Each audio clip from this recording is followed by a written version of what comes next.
pud ako imong gugma sa ilahan. Ala, gamay man. Pila, platito. Ihabog ka na, ihabog. And of course, it's the turn of Ben to share the cake to Joy, symbolizing that he will learn to be a good provider to his family.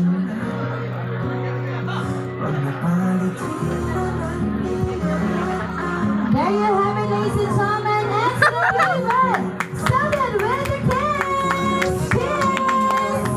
Mwah. Alright, very sweet indeed. And now we are going to proceed to the wine toast.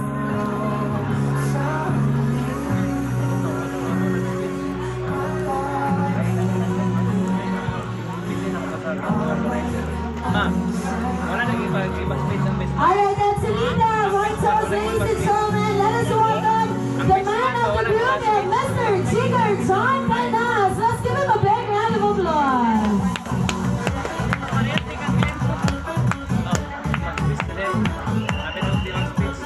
Alright, so we'd like to request Sir Jigger. Bubog na.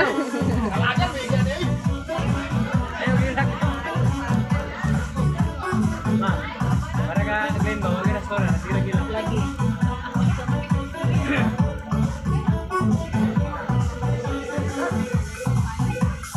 Butang nga, siguro to dito. Kanina, ang gift.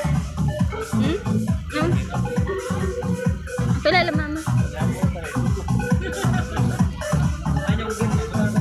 Hello, check. Okay, muna sa tanan, pasalamat ko sa tanan nga nag-anhi karon sa kasal sa akong kuya. I would like to take this opportunity to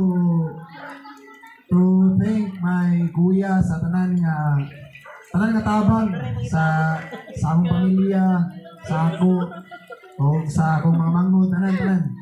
And siguro, hindi naman ko kapala yung istorya dali karon sa karong event. Isa lang ako maingon, nagpasalamat yung ko nga nauna ka sa akong kuya kay kung ako nauna bitaw, basi magkapaiya ko baka ni. Bitaw, and kuya, congrats Joy, congrats sa inyo ha. And sa likod sa atong mga pagsulay sa tanang pangagian, kabalo ko gani si kuya o si Joy, saksi nila tanan sa mga problema tanan sa pamilya, kabalo nila sila. And I was thankful na I was given a older brother na kanang matinabangon, kanang anda mo hatag og prangka nga advice to make a better life. And siguro, di na wala itaas-tason, but let's give a toast to the newlywed. Congratulations, Ken and Joy. Sing a toast. Cheers! Cheers!